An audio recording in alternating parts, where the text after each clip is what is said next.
السلام علیکم ورحمۃ اللہ وبرکاتہ۔ اعوذ باللہ من الشیطان الرجیم، بسم اللہ الرحمن الرحیم۔ رب اشرح لی صدری ویسر لی امری واحلل عقدۃ من لسانی یفقہوا قولی، رب زدنی علما، رب یسر ولا تعسر وتمم الخیر۔ الحمدللہ، آج ہم پارہ نمبر 10 کا آغاز کریں گے۔ اس پارے کے آغاز میں اس سوال کا جواب دیا گیا جو ہم نے کل پڑھا تھا کہ مال غنیمت کو کیسے تقسیم کیا جائے۔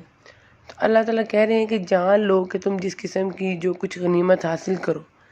غنیمت سے مراد وہ مال ہے جو کافروں پر لڑائی میں فتح و غلبہ حاصل ہونے کے بعد حاصل ہو۔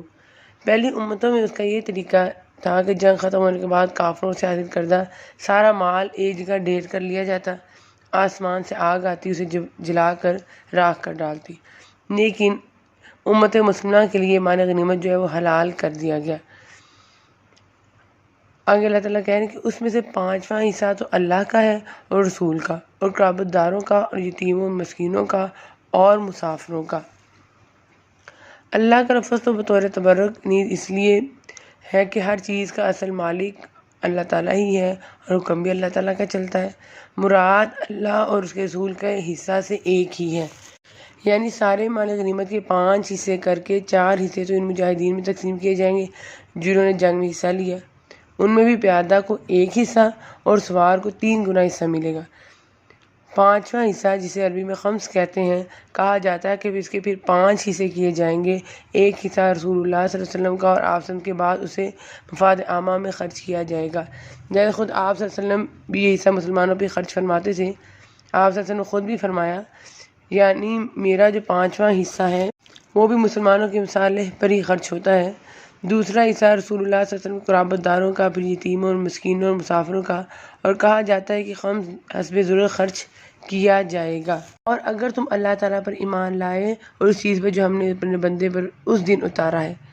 اس نزول سے مراد فرشتوں کا اور آیت الہی کا نزول ہے جو بدر میں ہوا، جو دین حق و باطل کی جدائی کا تھا۔ یعنی بدر کی جنگ جو کہ 2 ہجری 17 رمضان مبارک ہوئی، اس دن کو یوم الفرقان اس لیے کہا گیا ہے کہ کافروں اور مسلمانوں کے درمیان پہلی جنگ تھی اور مسلمانوں کو فتح و غلبہ دے کر کلیئر کر دیا گیا کہ اسلام حق ہے اور کفر و شرک باطل ہے۔ جس دن 2 فوجیں بڑھ گئی تھیں، یعنی مسلمانوں اور کافروں کی فوجیں، اور اللہ تعالیٰ ہر چیز پر قادر ہے۔ پھر آگے مسلمانوں کو لڑائی کے وہ آداب بتائے جا رہے ہیں جن کو دشمن سے مقابلے کے وقت ملحوظ رکھنا ضروری ہے۔ اور اللہ کی اور اس کے رسول کی فرمانبرداری کرتے رہو، آپس میں اختلاف نہ کرو ورنہ بزدل ہو جاؤ گے اور تمہاری ہوا اکھڑ جائے گی، اور صبر و سہار رکھو، یقیناً اللہ تعالیٰ صبر کرنے والوں کے ساتھ ہے۔ سب سے پہلی بات ثبات قدمی و استقلال ہے، کیونکہ اس کے بغیر میدان جنگ میں ٹھہرنا ممکن ہی نہیں۔ دوسری ہدایت یہ ہے کہ اللہ تعالیٰ کو کثرت سے یاد کرو تاکہ مسلمان اگر تھوڑے ہوں تو اللہ تعالیٰ کی مدد کے طالب رہیں اور اللہ تعالیٰ بھی کثرت ذکر کی وجہ سے ان کی طرف متوجہ رہے، اور اگر مسلمان تعداد میں زیادہ ہوں تو کثرت کی وجہ سے ان کے اندر عجب اور غرور پیدا نہ ہو، بلکہ اصل توجہ اللہ تعالیٰ کی امداد پر ہی رہے۔ تیسری ہدایت ہے کہ اللہ اور رسول کی اطاعت۔ ظاہر بات ہے ان نازک حالات میں اللہ اور اس کے رسول کی نافرمانی کتنی سخت خطرناک ہو سکتی ہے، اس لیے مسلمان کے لیے ویسے تو حالات میں اللہ اور رسول کی اطاعت ضروری ہے، تاہم میدان جنگ میں اس کی جو اہمیت ہے اور زیادہ ہو جاتی ہے، اور اس موقع پر تھوڑی سی بھی نافرمانی اللہ تعالیٰ کی مدد سے محرومی کا باعث بن سکتی ہے۔ چوتھی ہدایت کہ آپس میں تنازع اور اختلاف نہ کرو، اس سے تم بزدل ہو جاؤ گے اور ہوا اکھڑ جائے گی۔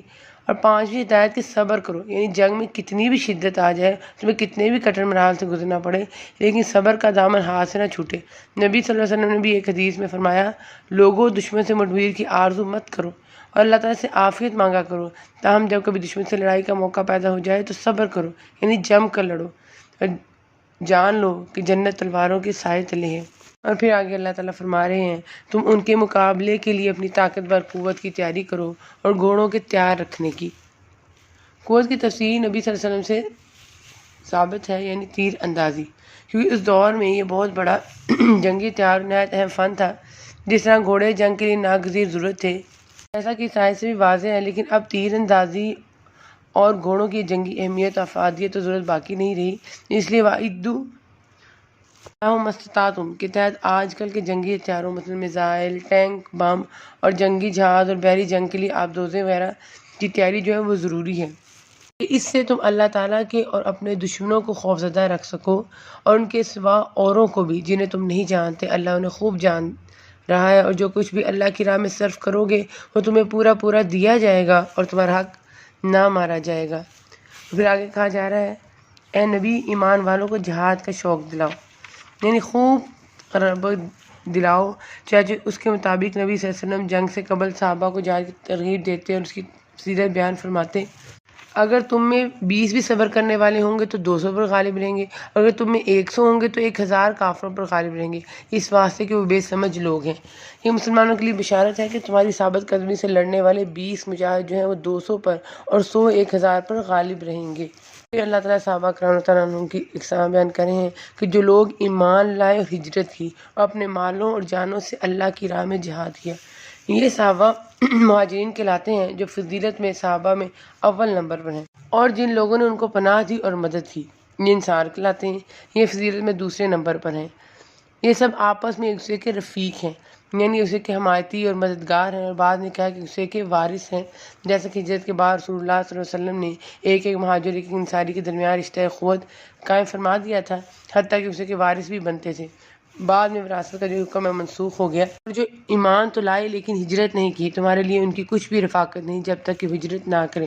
یہ صحابہ کی تیسری قسم ہے جو مہاجرین انصار کے علاوہ ہے، یہ مسلمان ہونے کے بعد اپنے ہی علاقوں اور قبیلوں میں مقیم رہے، اس لیے فرمایا کہ تمہاری حمایت یا وراثت کے وہ حقدار نہیں۔ ہاں، اگر وہ تم سے دین کے بارے میں مدد طلب کریں تو تم پر مدد کرنا ضروری ہے، یعنی مشرکین کے خلاف اگر ان کو تمہاری مدد کی ضرورت پیش آ جائے تو پھر ان کی مدد کرنا ضروری ہے، سوائے ان لوگوں کے کہ تم میں اور ان میں عہد و پیمان ہے، تم جو کچھ کر رہے ہو اللہ تعالیٰ خوب دیکھتا ہے۔ ہاں، اگر وہ تم سے ایسی قوم کے خلاف مدد کے خواہش مند ہوں کہ تمہارے ان کے درمیان صلح کا اور جنگ نہ کرنے کا معاہدہ ہے تو پھر مسلمانوں کی حمایت کے مقابلے میں معاہدے کی پاسداری زیادہ ضروری ہے۔ اس کے بعد سورۃ توبہ کا آغاز ہو رہا ہے۔ یہ مدنی صورت ہے، اس میں 129 آیتیں اور 16 رکوع ہیں۔ مفسرین نے اس کے متعدد نام بیان کیے ہیں، ان کا ذکر بھی آتا ہے، لیکن زیادہ مشہور دو ہیں۔ ایک توبہ اس لیے کہ اس میں بعض مومنین کی توبہ قبول ہونے کا ذکر ہے، دوسرا نام ہے برات، اس لیے کہ اس میں مشرکین سے برات کا اعلان عام ہے۔ یہ قرآن مجید کی واحد صورت ہے جس کے آغاز میں بسم اللہ الرحمن الرحیم درج نہیں ہے۔ اس کی بھی متعدد وجوہات کتب تفسیر میں درج ہیں، لیکن زیادہ صحیح بات یہ معلوم ہوتی ہے کہ سورۃ انفال اور سورۃ توبہ ان دونوں کے مضامین میں بڑی یکسانیت پائی جاتی ہے۔ یہ سورت گویا سورۃ انفال کا تتمہ یا بقیہ ہے۔ یہ 7 بڑی صورتوں میں 7ویں بڑی صورت ہے جنہیں 7 طوال کہا جاتا ہے۔ اس کا آغاز ہوتا ہے اللہ اور اس کے رسول کی جانب سے بیزاری کا اعلان ہے۔ فتح مکہ کے بعد 9 ہجری میں رسول اللہ صلی اللہ علیہ وسلم نے ابوبکر صدیق رضی اللہ عنہ سے اور حضرت علی رضی اللہ عنہ اور دیگر صحابہ کرام رضی اللہ عنہما کو قرآن کریم کی آیات اور یہ احکام دے کر بھیجا تاکہ وہ مکے میں ان کا عام اعلان کر دیں۔ انہوں نے آپ صلی اللہ علیہ وسلم کے فرمان کے مطابق اعلان کر دیا کہ کوئی شخص بیت اللہ کا عریاں طواف نہیں کرے گا، بلکہ آئندہ سال تک کسی مشرک کو بیت اللہ کے حق کی اجازت ہی نہیں ہوگی، ان مشرکوں کے بارے میں جن سے تم نے عہد و پیمان کیا تھا۔ پس اے مشرکو، تم ملک میں 4 مہینے تک تو چل پھر لو۔ یہ اعلان برات ان مشرکین کے لیے تھا جن سے غیر موقت معاہدہ تھا یا 4 مہینے سے کم کا تھا، یا جن سے 4 مہینے سے زیادہ خاص مدت تک کا تھا، لیکن ان کی طرف سے عہد کی پاسداری کا اہتمام نہیں تھا۔ ان سب کو 4 مہینے مکہ میں رہنے کی اجازت دے دی گئی۔ اس کا مطلب یہ تھا کہ اس مدت کے اندر اگر وہ اسلام قبول کر لیں تو انہیں یہاں رہنے کی پرمیشن ہوگی، ورنہ دوسری صورت میں ان کے لیے ضروری ہوگا کہ وہ 4 مہینے کے بعد جزیرہ عرب سے نکل جائیں، اور اگر دونوں صورتوں میں سے بھی کوئی بھی چوز نہیں کریں گے تو وہ حربی کافر شمار ہوں گے، جن سے لڑنا مسلمان کے لیے ضروری ہوگا تاکہ جزیرہ عرب جو ہے کفر و شرکی طریقوں سے صاف ہو جائے۔ جان لو کہ تم اللہ کو عاجز کرنے والے نہیں ہو، اور یہ بھی یاد ہے کہ اللہ کافروں کو رسوا کرنے والا ہے۔ یعنی یہ مہلت اس لیے نہیں دی جا رہی کہ فی الحال تمہارے خلاف کارروائی جو ہے پاسبل نہیں ہے، بلکہ اس سے مقصد صرف تمہاری بھلائی اور خیر خواہی ہے تاکہ جو توبہ کر کے مسلمان ہونا چاہے وہ مسلمان ہو جائے، ورنہ یاد رکھو کہ تمہاری بابت اللہ کی جو تقدیر و مشیت ہے تم اسے ٹال نہیں سکتے۔ پھر آگے اللہ تعالیٰ فرما رہے ہیں، اللہ اور اس کے رسول کی طرف سے لوگوں کو بڑے حج کے دن صاف اطلاع ہے کہ اللہ مشرکوں سے بیزار ہے اور اس کا رسول بھی، اور اگر اب بھی تم توبہ کر لو تو تمہارے حق میں بہتر ہے، اگر تم روگردانی کرو تو جان لو کہ تم اللہ کو ہرا نہیں سکتے، اور کافروں کو دکھ کی مار کی خبر پہنچا دیجیے۔ صحیحین اور دیگر صحیح احادیث سے ثابت ہے کہ یوم حج اکبر سے مراد یوم النحر 10 ذی الحجہ کا دن ہے۔ اس دن منام اعلان برات جو ہے وہ سنایا گیا۔ بجز ان مشرکوں کے جن سے تمہارا معاہدہ ہو چکا ہے اور انہوں نے تمہیں ذرا بھی نقصان نہیں پہنچایا نہ کسی کی تمہارے خلاف مدد کی، تم بھی ان کے معاہدے کی مدت ان کے ساتھ پوری کرو۔ اللہ تعالیٰ پرہیزگاروں کو دوست رکھتا ہے۔ یہ مشرکین کی چوتھی قسم ہے۔ ان سے جتنی مدت کا معاہدہ تھا اس مدت تک انہیں رہنے کی اجازت جو تھی وہ دے دی گئی کہ انہوں نے معاہدے کی پاسداری کی اور اس کے خلاف کوئی حرکت نہیں کی، اس لیے مسلمانوں کے لیے بھی اس کی پاسداری کو ضروری قرار دیا گیا۔ اور اس کے بعد پھر قتال کا حکم دیا جا رہا ہے۔ پھر حرمت والے مہینوں کے گزرتے مشرکوں کو جہاں پاؤ قتل کرو۔ اس اعتبار سے گویا اعلان کے بعد 50 دن کی مہلت انہیں دی گئی، کیونکہ حرمت والے مہینوں کے گزرنے کے بعد مشرکین کو پکڑنے اور قتل کرنے کی جو تھی اجازت دے دی گئی۔ انہیں گرفتار کرو، ان کا محاصرہ کر لو، ان کی طاق میں ہر گھاٹی میں جا بیٹھو۔ یعنی اس بات پہ اکتفا نہ کرو کہ تمہیں کہیں ملے تو تم کارروائی کرو، بلکہ جہاں جہاں ان کے حصار کلیئر بنا گئے ہیں وہاں وہاں ان کی گھات میں رہو، حتیٰ کہ تمہاری اجازت کے بغیر ان کی نقل و حرکت جو ہے وہ پاسبل نہ رہے۔ ہاں اگر وہ توبہ کر لیں، نماز کے پابند ہو جائیں اور زکوٰۃ ادا کرنے لگے تو تم ان کی راہیں چھوڑ دو، یقیناً اللہ تعالیٰ بخشنے والا مہربان ہے۔ یعنی کوئی کارروائی ان کے خلاف نہ کی جائے کیونکہ وہ مسلمان ہو گئے ہیں۔ گویا قبول اسلام کے بعد اقامت صلاۃ، ادائے زکوٰۃ کا اہتمام جو ہے وہ بہت ضروری ہے۔ اگر کوئی شخص ان میں کسی ایک کو بھی چھوڑتا ہے تو وہ مسلمان نہیں سمجھا جائے گا، جس طرح ابوبکر صدیق رضی اللہ تعالیٰ عنہ نے مانعین زکوٰۃ کے خلاف اسی آیت سے استدلال کرتے ہوئے جہاد کیا ہے۔ فرمایا، اللہ کی قسم میں ان لوگوں سے ضرور لڑوں گا جو نماز اور زکوٰۃ کے درمیان فرق کریں گے، یعنی نماز تو پڑھیں لیکن زکوٰۃ جو ہے ادا کرنے سے گریز کریں۔ اور پھر آگے اللہ تعالیٰ دوبارہ مسلمانوں کو جہاد کی ترغیب دیتے ہوئے کہہ رہے ہیں، تم ان لوگوں کی سرکوبی کے لیے کیوں تیار نہیں ہوتے جنہوں نے اپنی قسموں کو توڑ دیا اور پیغمبر کو جلا وطن کرنے کی فکر میں ہے؟ اس سے مراد دار الندوہ کی وہ مشاورت ہے جس میں روسائے مکہ نے نبی صلی اللہ علیہ وسلم کے جلا وطن کرنے، قید کرنے یا نعوذ باللہ قتل کرنے کی تجویزوں پر غور کیا اور خود ہی اول بار انہوں نے تم سے چھیڑ کی ہے۔ اس سے مراد یا تو بدر کی جنگ میں مشرکین مکہ کا رویہ ہے کہ اپنے تجارتی قافلے کی حفاظت کے لیے گئے، لیکن اس کے باوجود کہ انہوں نے دیکھ لیا کہ قافلہ بچ کر نکل گیا ہے، وہ بدر کے مقام پر مسلمانوں سے لڑنے کی تیاری کرتے ہوئے اور چھیڑخانی کرتے رہے، جس کے نتیجے میں بالآخر جنگ ہو کر ہی رہی۔ فرما رہے ہیں، کیا تم ان سے ڈرتے ہو؟ اللہ ہی زیادہ مستحق ہے تم اس کا ڈر رکھو، بشرطے کہ تم ایمان والے ہو۔ اس نقطے کو کلیئر کیا گیا ہے، کیا تم نے حاجیوں کو پانی پلا دینا اور مسجد حرام کی خدمت کرنا اس کے برابر کر دیا ہے؟ جو اللہ تعالیٰ پر آخرت کے دن پر ایمان لائے، اللہ کی راہ میں جہاد کیا، یہ اللہ کے نزدیک برابر کے نہیں۔ مشرکین حاجیوں کو پانی پلانے اور مسجد حرام کی جو دیکھ بھال کا جو کام کرتے تھے اس پر انہیں بڑا فخر تھا، اور اس کے مقابلے میں وہ ایمان و جہاد کو کوئی اہمیت نہیں دیتے تھے جس کا اہتمام مسلمانوں کے اندر تھا۔ اللہ تعالیٰ نے فرمایا کہ کیا تم حاجی کو پانی پلانا اور عمارت مسجد حرام کو ایمان باللہ اور جہاد فی سبیل اللہ کے برابر سمجھتے ہو؟ یاد رکھو، اللہ کے نزدیک یہ برابر نہیں بلکہ مشرک کا کوئی بھی عمل بھی مقبول نہیں، چاہے وہ خیر کی صورت میں ہو۔ یعنی یہ واضح ہو گیا کہ ایمان باللہ، ایمان بالآخرت اور جہاد فی سبیل اللہ سب سے زیادہ اہمیت اور فضیلت والے عمل ہے۔ گفتگو کے حوالے سے اصل اہمیت اور فضیلت تو جہاد کی بیان کرنی تھی، لیکن ایمان باللہ کے بغیر چونکہ کوئی بھی عمل مقبول نہیں، اس لیے پہلے اسے بیان کیا گیا۔ بہرحال اس سے ایک تو یہ معلوم ہوا کہ جہاد فی سبیل اللہ سے بڑھ کر کوئی عمل نہیں، دوسرا یہ معلوم ہوا کہ اس کا سبب نزول جو تھا مشرکین کے مذمومات فاسدہ کے علاوہ خود مسلمانوں کے بھی اپنے اپنے طور پر بعض عملوں کو بعض پہ زیادہ اہمیت دے رہا تھا، جبکہ یہ کام شارع کا ہے نہ کہ مومنوں کا۔ مومنوں کا کام جو ہر اس بات پر عمل کرنا ہے جو اللہ اور اس کے رسول کی طرف سے انہیں بتلائی جائے۔ غزوہ حنین کا بھی تذکرہ کیا گیا ہے۔ اللہ کے رسول بیان کر رہے ہیں، اسی نے اپنے رسول کو ہدایت اور سچے دین کے ساتھ بھیجا ہے کہ اسے اور تمام مذہبوں پر غالب کر دے۔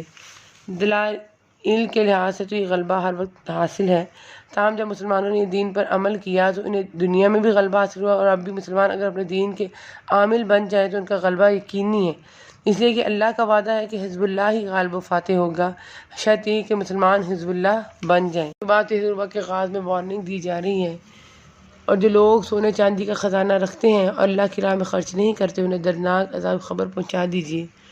عبداللہ بن عمر رضی اللہ عنہ فرماتے ہیں کہ زکوٰۃ کے حکم سے پہلے کا حکم ہے، زکوٰۃ کا حکم نازل ہونے کے بعد زکوٰۃ کو اللہ تعالیٰ نے مال کی طہارت کا ذریعہ بنا دیا ہے، اس لیے علماء فرماتے ہیں کہ جس مال سے زکوٰۃ ادا کر دی جائے وہ کنز نہیں ہے، یعنی خزانہ نہیں ہے، جس سے مال زکوٰۃ ادا نہ کی جائے وہ خزانہ ہے، جس پہ یہ قرآنی وعید ہے۔ شاید صحیح حدیث میں کہ جو شخص اپنے مال کی زکوٰۃ ادا نہیں کرتا، قیامت دن اس کے مال کو آگ کی تختیاں بنا دیا جائے گا، جس سے اس کے دونوں پہلوؤں کو، پیشانی کو اور کمر کو داغا جائے گا۔ یہ دن 50,000 سال کا ہوگا اور لوگوں کے فیصلے ہو جائیں تک اس کا یہی حال رہے گا، اس کے بعد جنت یا جہنم میں سے لے جایا جائے گا۔ فرمایا جا رہا ہے، انما النسیء زیادۃ فی الکفر، مہینوں کا آگے پیچھے کر دینا کفر کی زیادتی ہے۔ نسیوں کے معنی پیچھے کرنے کے ہیں۔ عربوں میں بھی حرمت والے مہینوں میں قتال و جدال اور لوٹ مار کر جو کرنا تھا سخت ناپسندہ سمجھا جاتا تھا، لیکن مسلسل 3 مہینے ان کی حرمت کو منحوس رکھتے ہوئے قتل و غارت سے بچنا ان کے لیے بہت مشکل تھا۔ اس لیے اس کا حل یہ نکال رکھا تھا کہ حرمت والے مہینے میں قتل و غارت گری کرنا چاہتے اس میں کر لیتے، اعلان کر دیتے کہ اس کی جگہ فلاں مہینہ حرمت والا ہوگا۔ مثلا محرم کے مہینے کی حرمت توڑ کر اس کی جگہ سفر کو حرمت والا مہینہ قرار دے دیتے۔ اسی طرح حرمت والے مہینوں میں تقدیم و تاخیر اور ادل بدل کرتے رہتے تھے۔ اسی کو نسیون کہا جاتا تھا۔ اللہ تعالیٰ نے اس کے بارے میں فرمایا کہ کفر میں زیادتی ہے، کیونکہ اس عدل بدل سے مقصود لڑائی اور دنیا کے مفادات کے حصول کے سوا کچھ بھی نہیں۔ اور نبی کریم صلی اللہ علیہ وسلم نے بھی اس کے خاتمے کا اعلان یہ کہہ کر فرمایا کہ زمانہ گھوم گھما کر اپنی اصلی حالت میں آ گیا ہے، یعنی اب آئندہ مہینوں کی ترتیب اسی طرح رہے گی جس طرح ابتدائی کائنات سے چلی آ رہی ہے۔ پھر غار ثور کے واقعے کا ذکر ہے۔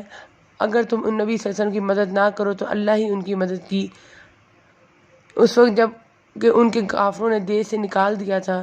وہ 2 میں سے دوسرا جبکہ دونوں غار میں تھے، یہ اپنے ساتھی سے کہہ رہے تھے غم نہ کر، اللہ ہمارے ساتھ ہے۔ جہاز سے پیچھے رہنے یا ان سے جان چھڑانے والوں کو کہا جا رہا ہے کہ اگر تم مدد نہیں کرو گے تو اللہ تعالیٰ تمہاری مدد کا محتاج نہیں ہے۔ اللہ تعالیٰ نے اپنے پیغمبر کی مدد اس وقت بھی کی جب اس نے غار میں پناہ لی تھی اور اپنے ساتھی ابو بکر صدیق رضی اللہ عنہ سے کہا تھا غم نہ کر، اللہ تعالیٰ ہمارے ساتھ ہے۔ اس کی تفصیل حدیث میں آئی ہے۔ ابو بکر صدیق رضی اللہ عنہ فرماتے ہیں جب ہم غار میں تھے تو میں نے نبی کریم صلی اللہ علیہ وسلم سے کہا اگر ان مشرکین نے جو ہمارے تعاقب میں اپنے قدموں پر نظر ڈالی تو یقیناً ہمیں دیکھ لیں گے۔ حضرت نبی کریم صلی اللہ علیہ وسلم نے فرمایا اے ابو بکر تمہارے ان 2 کے بارے میں کیا خیال ہے جن کا تیسرا اللہ ہے، یعنی اللہ کی مدد اور اس کی نصرت جن کے شامل حال ہے۔ حکم دیا جا رہا ہے نکل کھڑے ہو جاؤ، ہلکے پھلکے ہو تو بھی، بھاری بھرکم ہو تو بھی، اور راہ رب میں اپنی مال و جان سے جہاد کرو، یہی تمہارے لیے بہتر ہے اگر تم میں علم ہو۔ اس کے مختلف مفہوم بیان کیے گئے ہیں، مثلا انفرادی طور پر ہو یا اجتماعی طور پر، خوشی سے یا ناخوشی سے، امیر ہو یا غریب، جوان ہو یا بوڑھا، پیادہ ہو یا سوار، عیالدار ہو یا اہل عیال کے بغیر ہو، پیش قدمی کرنے والوں میں سے ہو یا پیچھے لشکر میں شامل ہو، جس صورت میں بھی ہو تم جہاد کے لیے کوچ کرو۔ اس کے بعد جو مومنین کا اپنے اللہ پر بھروسہ اس کو بیان کیا گیا ہے، کہہ دیجیے ہمیں کوئی کسر نہیں پہنچ سکتی سوائے اس کے جو اللہ تعالیٰ نے ہمارے حق میں لکھ رکھی ہے، وہ ہمارا کارساز اور مولا ہے۔ مومنوں کو تو اللہ کی ذات پاک پر ہی بھروسہ کرنا چاہیے۔ یہ منافقین کے جواب میں مسلمانوں کے صبر و ثبات اور حوصلے کے لیے فرمایا جا رہا ہے کہ جب انسان کو یہ معلوم ہو کہ اللہ کی طرف سے مقدر کام ہر صورت میں ہونا ہے اور جو بھی مصیبت بھلائی میں پہنچتی ہے اسی تقدیر الہی کا حصہ ہے تو انسان کے لیے مصیبت کا برداشت کرنا آسان، اس کے حوصلے میں اضافے کا سبب بنتا ہے۔ پھر آخری ربع میں اللہ تعالیٰ نے 2 لوگوں کی کیٹیگریز بیان کی ہیں، ایک جو ہے وہ منافقین کی جن میں مرد و عورت شامل ہیں، اور دوسرے مومنین کی، ان میں مرد و عورت دونوں شامل ہیں۔ اللہ تعالیٰ نے ان دونوں جو گروہ ہیں ان کے اعمال بیان کیے ہیں اور پھر ان کے مطابق ان کی جزائیں اور سزائیں بیان کی ہیں۔ اللہ تعالیٰ کہہ رہے ہیں تمام منافق مرد و عورت آپس میں ایک ہی ہیں، یعنی منافقین جو اٹھا کر مسلمانوں کو باور کراتے تھے کہ ہم تم میں سے ہیں، اللہ تعالیٰ نے اس کی تردید فرمائی کہ ایمان والوں سے ان کا کیا تعلق، البتہ یہ سب منافق چاہے مرد ہوں یا عورتیں ایک ہی ہیں، یعنی کفر و نفاق میں اسی سے بڑھ کر ہیں۔ آگے ان کی مزید صفات بیان کی جا رہی ہیں جو مومنین کی صفات کے بالکل الٹ اور برعکس ہیں، کہ بری باتوں کا حکم دیتے ہیں اور بھلی باتوں سے روکتے ہیں اور اپنی مٹھی بند رکھتے ہیں۔ اس سے مراد بخل ہے، یعنی مومن کی صرف اللہ تعالیٰ کی راہ میں خرچ کرنا ہے، اور منافق کی اس کے برعکس بخل یعنی اللہ کی راہ میں خرچ کرنے سے گریز کرنا ہے۔ یہ اللہ کو بھول گئے، اللہ نے انہیں بھلا دیا، یعنی اللہ تعالیٰ بھی ان سے ایسا معاملہ کرے گا گویا اس نے انہیں بھلا دیا، جس طرح سے مقام پر فرمایا سورۃ جاثیہ کی آیت نمبر 34 ہے، آج ہم تمہیں اسی طرح بھلا دیں گے جس طرح تم ہماری ملاقات کے اس دن کو بھولے ہوئے تھے۔ مطلب یہ ہے کہ جس طرح انہوں نے دنیا میں اللہ تعالیٰ کے احکامات کو چھوڑے رکھا، قیامت والے دن اللہ تعالیٰ انہیں اپنے فضل و کرم سے محروم رکھے گا۔ بے شک منافق کی فاس کو بدکار ہیں۔ پھر مومنین کی صفات مذمومہ کے مقابلے میں مومنین کی صفات محمودہ کا ذکر ہو رہا ہے۔ پہلی صفت یہ ہے کہ وہ ایک دوسرے کے دوست، معاون و غمخوار ہیں، جس طرح حدیث میں ہے مومن کے لیے ایک دیوار کی طرح، جس کی ایک صفت یہ ہے کہ وہ بھلائیوں کا حکم دیتے ہیں اور برائیوں سے روکتے ہیں، نماز کو پابندی سے بجا لاتے ہیں، زکوٰۃ ادا کرتے ہیں، اللہ اور اس کے رسول کی بات مانتے ہیں۔ نماز حقوق اللہ میں نمایاں ترین عبادت ہے، زکوٰۃ حقوق العباد کے لحاظ سے امتیازی حیثیت رکھتی ہے، اس لیے ان دونوں کا بطور خاص تذکرہ کر کے فرما دیا ہے کہ ہر معاملے میں اللہ اور رسول کی اطاعت کرتے ہیں۔ یہی لوگ ہیں جن پر اللہ تعالیٰ بہت جلد رحم فرمائے گا، بے شک اللہ غلبے والا، حکمت والا ہے۔ پھر اللہ تعالیٰ منافقین کا انجام بتاتے ہیں کہ سب سے پہلے اللہ تعالیٰ نے انہیں بھلا دیا، پھر اللہ تعالیٰ منافق مردوں، عورتوں اور کافروں سے جہنم کا آگ کا وعدہ کر چکا ہے، جہاں یہ ہمیشہ رہنے والے ہیں وہی انہیں کافی ہے، ان پر اللہ کی پھٹکار ہے اور انہی کے لیے دائمی عذاب ہے۔ پھر اللہ تعالیٰ جو مومنین کے لیے انعامات ہیں ان کا تذکرہ کرتے ہیں کہ ان ایماندار مردوں عورتوں سے اللہ نے ان جنتوں کا وعدہ فرمایا ہے جن کے نیچے نہریں بہہ رہی ہیں، جہاں وہ ہمیشہ ہمیش رہنے والے ہیں، اور ان صاف ستھرے پاکیزہ محلات کا ہمیشگی والی جنتوں میں ہیں، اور اللہ کی رضامندی سب سے بڑی چیز ہے، یہی زبردست کامیابی ہے۔ حدیث میں آتا ہے کہ جنت کی تمام نعمتوں کے بعد اہل جنت کو سب سے بڑی نعمت اللہ تعالیٰ کی رضا کی صورت میں ملے گی۔ آخر میں کہا جا رہا ہے کیا وہ نہیں جانتے کہ اللہ تعالیٰ کو ان کے دل کا بھید، ان کی سرکشی سب معلوم ہے، اللہ تعالیٰ غیب کی تمام باتوں سے خبردار ہے۔ اللہ تعالیٰ سے دعا ہے کہ اللہ تعالیٰ ہمیں دنیا اور آخرت کی عافیت عطا فرما دیں، آمین۔ وآخر دعوانا ان الحمد للہ رب العالمین۔